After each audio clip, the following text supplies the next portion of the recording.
orang pasti akan menghadapi. Aku harus berhadapan pada satu kenyataan. Rasa-rasanya kesuksesan mencoba untuk selalu positif adalah negatif.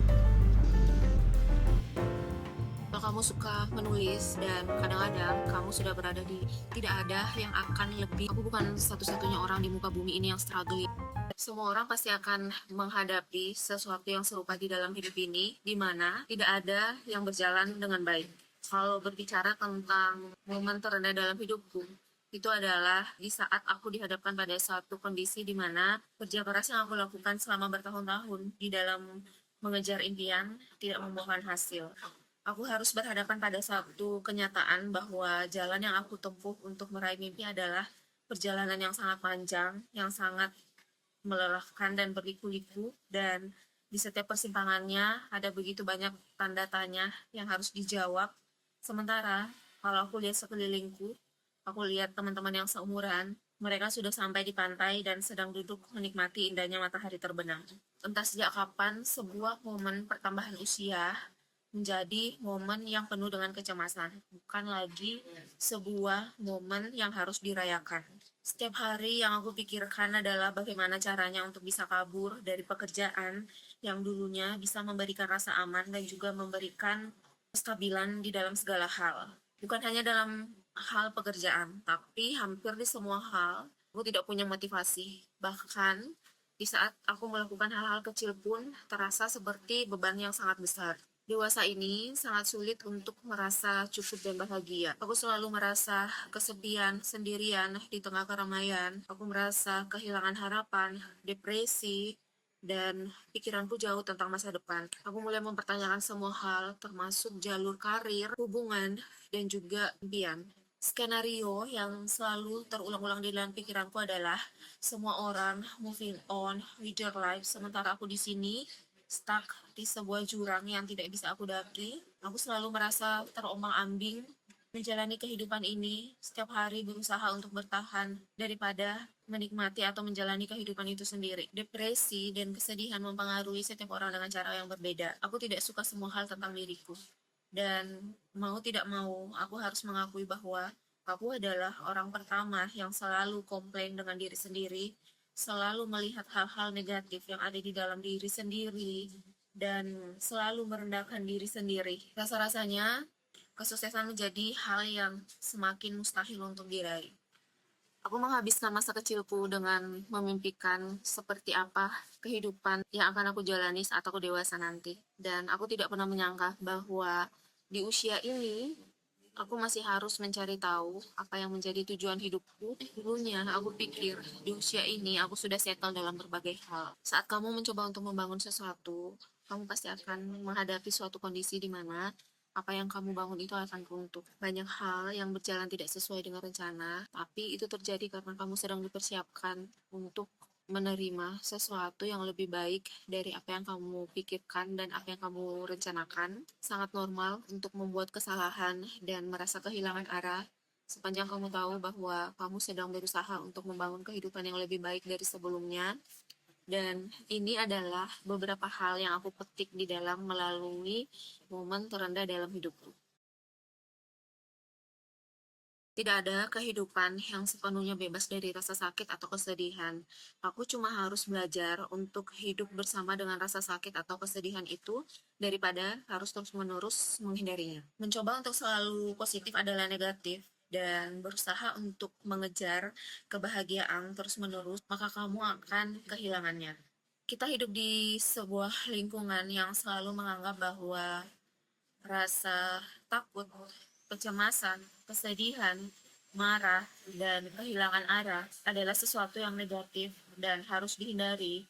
Padahal, semua itu adalah pengalaman atau perasaan yang normal dimiliki oleh manusia. Semua pengalaman kita anggap negatif itu sebenarnya adalah sinyal atau informasi yang biasanya membawa pesan mengenai apa yang kurang di dalam diri sendiri. Alih-alih berusaha untuk menghindari atau menahan semua perasaan negatif itu, aku berusaha untuk menikmati semua momen yang tidak mengenakan itu sebanyak yang aku bisa dan mengerti bahwa semua itu adalah bagian dari proses bertumbuh. Semua perasaan negatif itu akan selalu ada dalam hidup ini. Yang bisa aku lakukan hanyalah bagaimana agar aku bisa mengelola emosi yang aku anggap negatif itu untuk dijadikan sebagai sesuatu yang bisa mendorong aku untuk maju. Di usiaku ini, aku mulai serius memaknai tentang kebahagiaan dan aku mulai mengerti tentang apa itu kebahagiaan. Nyata, kebahagiaan itu tidak hanya datang dari hal-hal baik,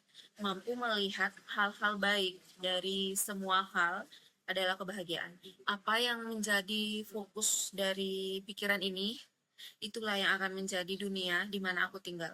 Aku hanya melihat sebagian orang-orang, dunia, dan hidup. Pikiran adalah sebuah alat yang powerful kalau digunakan dengan baik. Tapi sayangnya, pikiranku sudah menjadi penyakit yang menyerang diri sendiri. Begitu aku jatuh ke dalam momen terendah dalam hidupku, pikiranku selalu mengarah pada hal-hal yang negatif. Perlu waktu lama untuk aku sadar bahwa aku sudah menjadi budak dari pikiran ini. Perlu waktu lama untuk aku sadar setiap harinya orang-orang yang merasa kehilangan arah dan tidak punya pilihan, yang memiliki keraguan dan ketakutan yang sama besarnya dengan aku, memutuskan untuk maju apapun yang terjadi. Aku berhenti berpikir orang lain lebih beruntung hanya karena aku sedang mengalami kesulitan, karena yang selama ini aku lihat hanya sebagian dari keseluruhan hal yang terjadi di dalam kehidupan seseorang.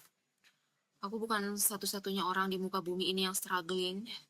Orang yang aku anggap paling beruntung sekalipun tetap akan bertemu atau bersinggungan dengan orang-orang yang juga struggling dalam hidup mereka. Itu artinya apa yang sedang aku alami ini adalah sesuatu yang normal dialami oleh setiap manusia. Mengerti bahwa apa yang sedang aku alami sekarang ini adalah sesuatu yang normal membuat aku berhenti untuk menghakimi diri sendiri dan membandingkan diri dengan lingkungan sekitar, mulai melihat fase ini sebagai sebuah kesempatan untuk redirection, mulai melihat fase ini dengan rasa keingintahuan, dan apa yang sedang aku alami ini hanyalah permulaan dari semua hal yang dipersiapkan untukku.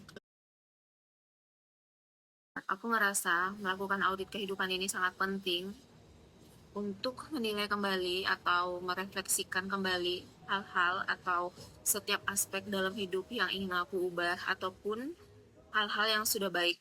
Aku coba untuk menentukan di mana posisiku dan juga memvisualisasikan kehidupan ideal yang ingin aku jalani di masa depan dalam berbagai aspek seperti dalam hal energi atau kesehatan, karir, hubungan, personal growth, dan juga hobi dan passion. Aku ajukan beberapa pertanyaan. Pengalaman apa saja yang ingin aku kumpulkan dalam hidup ini? Apa arti dari sebuah kesuksesan atau keberhasilan untuk aku? Apa saja nilai-nilai yang aku pegang dalam hidup ini? Aku tuliskan mana yang berhasil aku terapkan dan mana yang tidak, termasuk dalam hal kebiasaan dan juga mindset. Kemudian dari sana, aku coba untuk menyusun ulang goals yang ingin aku raih dan membuat planning untuk mencapai goals tersebut. Planning itu kemudian aku masukkan ke dalam rutinitasku sehari-hari.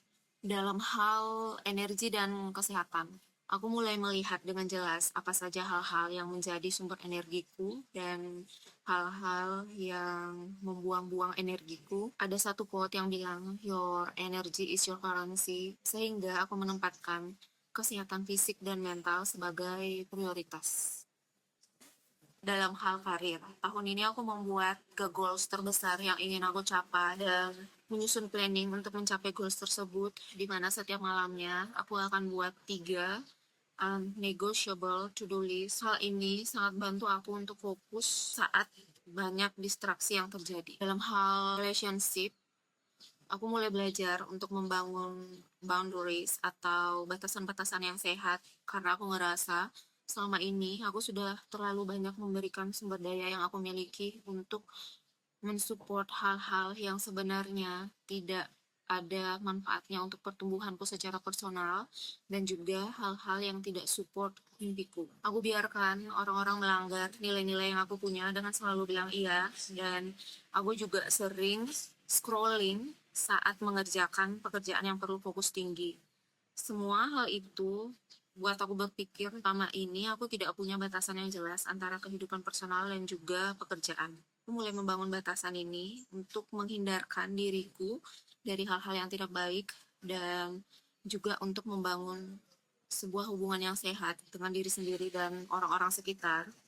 Tapi ada satu hal yang sangat aku sadari di saat aku mulai membangun boundaries ini, akhirnya aku punya kesempatan atau aku punya waktu untuk melakukan, mengejar apa yang menjadi passion. Dalam hal personal growth, hobi, and passion, aku ngerasa hampir semua hal yang aku lakukan sekarang ini adalah hal-hal yang benar-benar menjadi kegemaran. Aku suka membaca, menulis, belajar bahasa asing, kemudian belajar public speaking dengan gabung di komunitas lokal, dan masih banyak lagi hal-hal lainnya yang ingin aku lakukan. Secara tidak langsung, semua yang aku lakukan itu adalah hobi yang bisa menambah pengetahuan, hobi yang baik untuk kesehatan mental dan juga fisik, kemudian hobi yang bisa bikin aku semakin kreatif, ataupun mungkin saja hobi yang bisa menjadi side hustle di masa depan.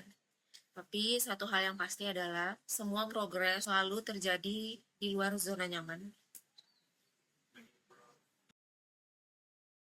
Kalau kamu mau sukses, maka jatuh cintalah pada hal-hal atau kebiasaan-kebiasaan yang bisa bikin orang sukses. Itu artinya, jangan cuma fokus pada hasilnya, tapi cintai dulu prosesnya. Menjadi versi terbaik dari diri sendiri, di dalam kendali dan penuh kontrol, tidak terjadi secara kebetulan. Semua itu berasal dari hal-hal kecil atau kebiasaan-kebiasaan kecil yang bisa bawa dampak yang besar. Aku mau berhenti bergantung pada satu harapan palsu. Besok akan menjadi hari yang lebih baik tanpa melakukan sesuatu yang sebenarnya bisa membuat aku lebih dekat dengan goalsku.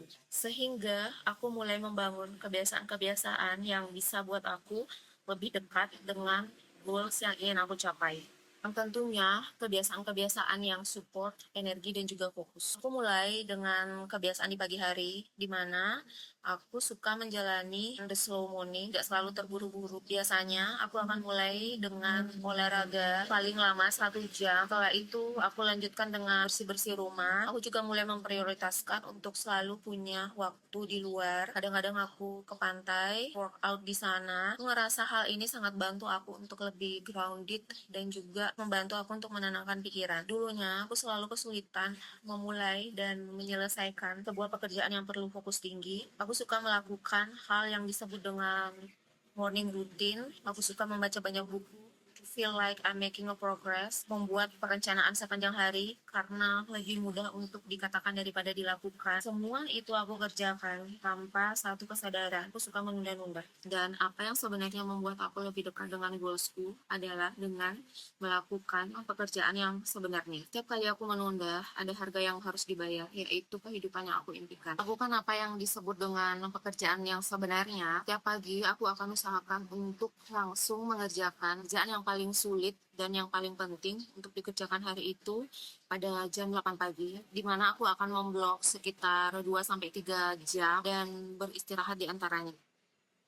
Aku belajar untuk menyusun tugas-tugas secara realistis yang bisa aku kerjakan dan selesaikan tiap harinya. Belajar untuk menjadi produktif sama pentingnya dengan belajar untuk memberikan waktu pada tubuh dan pikiran untuk beristirahat, sehingga aku akan selalu memastikan apa yang ada di Google Kalenderku bukan hanya schedule untuk bekerja, tapi juga schedule untuk bermain. Aku suka menghabiskan waktu bersama dengan teman-teman, keliling atau duduk membaca di kafe. Tahun ini aku juga memprioritaskan untuk bagaimana caranya aku bisa punya jadwal tidur yang konsisten. Kalau aku lagi di rumah, aku ingin memastikan istirahat yang cukup. Aku tidak mau bangun keesokan paginya dengan perasaan yang lemas, tidak punya energi karena begadang semalaman. Aku berusaha untuk menciptakan kebiasaan-kebiasaan yang sejalan dengan goals ingin aku capai. Juga belajar menciptakan sebuah ritme yang aku sebut dengan flow in life, yang bisa bantu aku untuk lebih dekat dengan kehidupan yang aku impikan tanpa harus mengorbankan rasa damai. Setiap harinya, aku menjadikan kebiasaan untuk merawat diri sebagai prioritas. Aku merasa aku selalu menjadi produktif di saat aku menempatkan atau di saat aku memberikan diri sendiri waktu untuk beristirahat saat dia butuh. Rasa kehilangan arah adalah sebuah sinyal atau tanda buat aku untuk berubah. Walaupun memulai sesuatu yang baru selalu terasa sulit, itu karena aku tahu Aku sedang melepaskan identitasku yang lama. Masa-masa sulit ini benar-benar mendorong aku untuk keluar dari zona nyaman. Berubah itu memang terasa menakutkan, apalagi tetap berada di situasi atau kondisi yang sama. Kehilangan arah adalah sebuah tanda untuk awal yang baru. Untuk aku mulai hidup di waktu yang sekarang, lebih fokus untuk membangun kehidupanku di waktu yang sekarang. Tidak lagi begitu cemas tentang masa depan. Aku mulai menyadari ada banyak kesempatan yang terbuka dan aku coba untuk berikan diri sendiri waktu dan kebebasan untuk eksplor berbagai hal dan membiarkan energiku mengalir dengan melakukan semua hal yang aku sukai.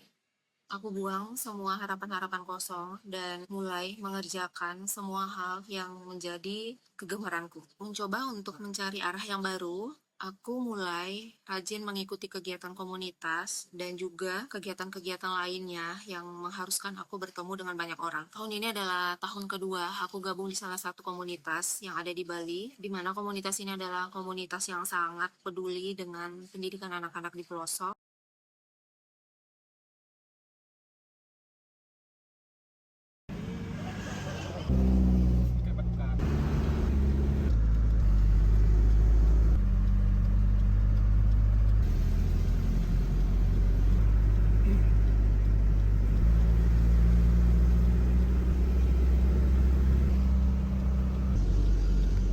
Bagus banget kan? Iya. Gunungnya lihat tuh.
Depannya bisa parkirnya.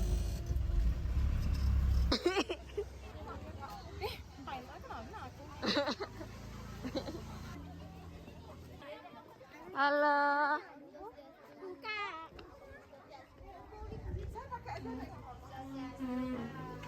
Ibu.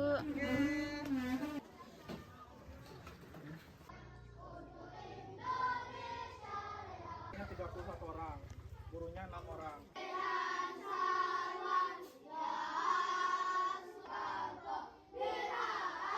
Kelompok semangat.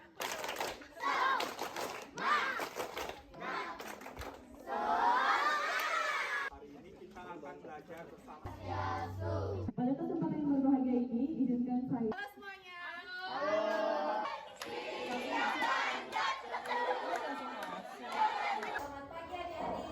Hiasan yang dari perak atau emas. Jadi kalau mereka Bali itu bentuknya seperti ayam. ada satu di sini, ada satu di sini. Cukup banyak. Pakaian khas yang wanita. Nah, jadi itu yang bikin beda antara kain khas dan Pilih kanan atau kiri? Lipat dulu, buat coba sini.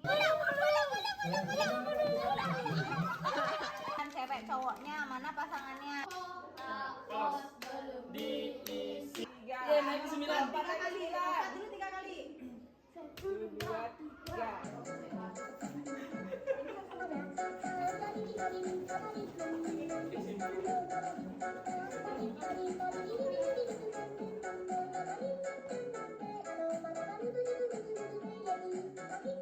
Lingkaran besar. Ayo, jangan putus lingkarannya.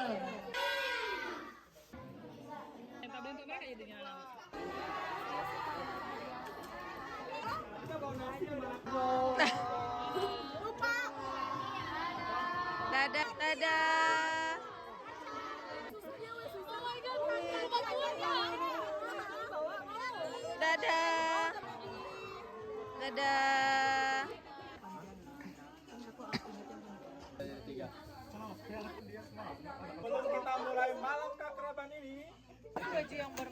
Itu galang. Pinggir desa.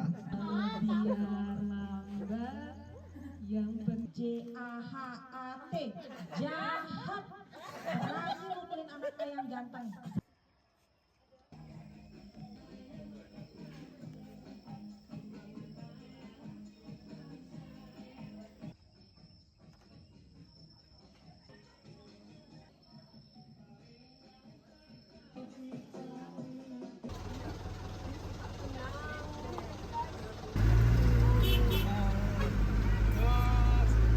Selain itu, aku juga mengikuti salah satu program di kampusku, di mana aku ditugaskan untuk menjadi asisten bagi mahasiswa-mahasiswa dari luar negeri yang datang untuk melakukan studi banding di kampusku. Ada banyak sekali manfaat yang aku rasakan dengan melakukan kegiatan-kegiatan ini.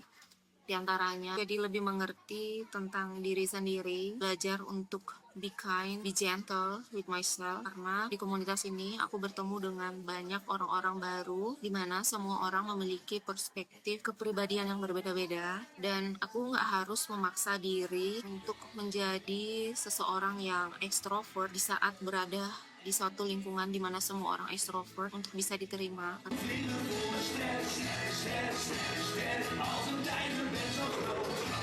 Karena aku percaya di saat kita mampu menjadi diri sendiri di segala medan dan di segala situasi, kita akan mampu menarik energi yang selaras dengan diri sendiri. Aku suka keberagaman, bisa memperluas wawasan. Bertemu dengan orang-orang yang berbeda latar belakang budaya, membuat aku berpikir setiap orang memiliki perspektifnya masing-masing, pendekatan atau nilai-nilai yang mereka pegang, dan kita harus respect terhadap hal itu. Di komunitas ini, aku bertemu dengan orang-orang yang mau bertumbuh dan belajar bersama, sehingga pola pikirku juga menjadi lebih berkembang dan lebih kritis. Selain itu, aku juga sadar ternyata melakukan pelayanan terhadap orang lain dan lingkungan sekitar bisa membawa kebahagiaan. Dan aku belajar untuk lebih bersyukur dengan semua hal yang aku miliki. Dan ternyata kebaikan kecil bisa membawa dampak yang sangat besar.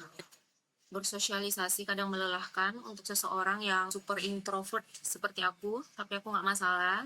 Aku suka bertemu dengan orang banyak, aku suka bertemu dengan orang-orang baru, dan sharing berbagai hal. Dulunya aku selalu menghabiskan hari-hariku dengan semua pikiran-pikiran negatif yang selalu datang, tapi dengan melakukan kegiatan volunteering, gabung di komunitas dan bertemu dengan banyak orang, aku seperti mulai melihat sebuah harapan untuk keluar dari situasi yang sedang aku alami sekarang. Mungkin tidak sepenuhnya menyelesaikan masalah yang sedang aku hadapi, tetapi mampu mengubah pola pikirku di dalam menghadapi masalah. The way we see the problem is the problem. Lakukan apapun yang kamu bisa untuk keluar dari situasi yang sedang kamu alami sekarang. Karena kalau hidup terasa kacau, yang kamu perlukan adalah sebuah clarity. Dan clarity itu hanya bisa didapatkan dengan melakukan tindakan. Kalau kamu ngerasa stuck dalam hidup ini, kamu perlu menemukan atau membuat jalan untuk kamu bisa maju. Tidak ada yang bisa kamu dapatkan dengan berdiam diri. It's like finding your guiding light again, seperti sharing atau bercerita tentang masalahmu dengan orang yang kamu percaya, rajin membaca, menonton, atau mendengarkan podcast dari orang-orang yang pernah melalui jalan yang sekarang ini kamu lalui, orang yang pernah melalui pengalaman yang sama, mendengarkan lagu untuk memotivasi. Kalau kamu suka menulis, coba deh kamu buka tulisan-tulisan yang kamu pernah tulis sebelumnya, atau kadang semangat itu malah datang dari orang-orang yang tidak kamu kenal. Di setiap fase dari kehidupan ini akan selalu ada tantangan atau challenge untuk bisa lebih mengenal diri sendiri. Tapi kebanyakan orang selalu terburu-buru di dalam menjawab pertanyaan siapa saya dan apa yang saya mau. Padahal pertanyaan ini perlu waktu dan juga pengalaman untuk menemukan jawabannya. Aku pikir orang dewasa sudah memiliki jawaban atas segala hal. Padahal mereka juga masih terus belajar. Bahkan orang tuaku juga masih belajar tentang hidup. Berada dan tumbuh dalam lingkungan yang selalu terburu-buru, di mana semua orang selalu bergerak dengan cepat. Rasa-rasanya aku tumbuh dengan satu pemahaman yang salah. Untuk bisa mengupgrade diri kamu, untuk bisa mengupgrade kehidupan kamu, harus terjadi dengan waktu yang sangat cepat. Padahal hidup ini sudah memiliki siklus alaminya sendiri, seperti bagaimana pohon bisa bertumbuh dan bagaimana matahari terbit dan terbenam. Apapun tahapan usia yang sedang kamu jalani sekarang, usia remaja, 20-an, 30-an, 40-an, atau seterusnya, tahun-tahun itu bukanlah sebuah akhir dari perjalananmu, tetapi hanyalah awal dari sebuah petualangan yang baru. Tidak apa-apa kalau sampai saat ini kamu masih bingung dengan tujuan hidupmu, karena orang lain juga begitu, dan kadang-kadang kamu sudah berada di jalur yang benar sebelum kamu sadar. Aku tidak mau terbebani oleh sebuah pikiran bahwa di usia tertentu aku sudah harus tahu di mana aku berada di muka bumi ini, dan menemukan apa yang menjadi tujuan hidupku adalah satu-satunya alasan kenapa aku hidup. Tidak ada tertulis di atas batu di usia tertentu kamu harus mencapai pencapaian tertentu, dan tidak ada yang akan lebih merusak usia 30 tahunku ini daripada berpikir di usia ini aku sudah harus settle dalam berbagai hal. Krisis dalam hidup membuat seseorang berubah, begitupun juga mindsetnya. Aku mulai benar-benar mengerti bahwa setiap orang di dalam hidupnya memiliki jalurnya masing-masing, memiliki lintasannya, memiliki timelinenya masing-masing, dan kemana aku pergi, arah yang ingin aku tuju itu jauh lebih penting daripada menghabiskan waktu untuk berpikir bagaimana caranya sampai di ujung sana secepat mungkin. Tidak usah terburu-buru, selayaknya orang yang mau naik kelas harus ujian dulu.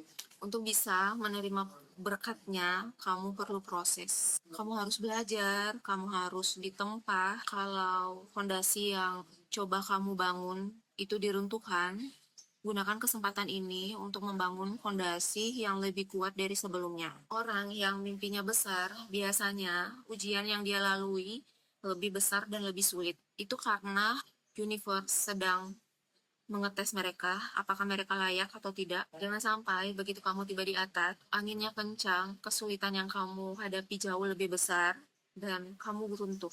Pakai momen kehilangan arah ini untuk mengisi diri dengan hal-hal yang lebih positif. Sibukkan diri melakukan hal-hal yang bisa membuat kamu menjadi pribadi yang lebih kuat. Jangan cuma berdoa untuk dipertemukan dengan orang-orang yang bisa membuat kamu menjadi pribadi yang lebih positif, tapi juga berusaha untuk menempatkan diri dalam satu circle pertemanan yang bisa membangun kamu menjadi pribadi yang lebih bervalue, lebih berwawasan, dan lebih bijaksana. Manusia diciptakan untuk berubah dan bertumbuh. Kamu selalu punya pilihan tentang bagaimana kamu mau menghabiskan atau menggunakan energimu, waktumu, dan juga fokusmu. Sehingga setiap kali dihadapkan pada satu kondisi, coba untuk bertanya pada diri sendiri, apa yang bisa aku pelajari atau aku petik dari hal ini. Ada satu quote yang bilang, kalau kamu berada dalam satu kereta yang salah, maka turunlah di stasiun terdekat, karena semakin lama kamu turun, semakin mahal biaya yang harus kamu bayarkan. Aku harap video ini bisa memberikan kalian motivasi dan juga inspirasi untuk mau mengambil tindakan, mau berusaha untuk keluar dari situasi yang sedang kalian alami sekarang. Sesulit apapun itu, seberat apapun itu, Tuhan menempatkan kita pada posisi ini karena Dia tahu kita kuat. Terima kasih untuk meluangkan waktu menonton video ini dari awal hingga akhir. Mari belajar untuk saling memberikan ruang yang aman dan nyaman satu sama lain. Aku juga mau dengar cerita dari kalian tentang bagaimana kalian melewati momen yang sulit ini. Jangan lupa untuk menulisnya di kolom komentar. Sampai jumpa lagi di video selanjutnya. Bye guys. Take care.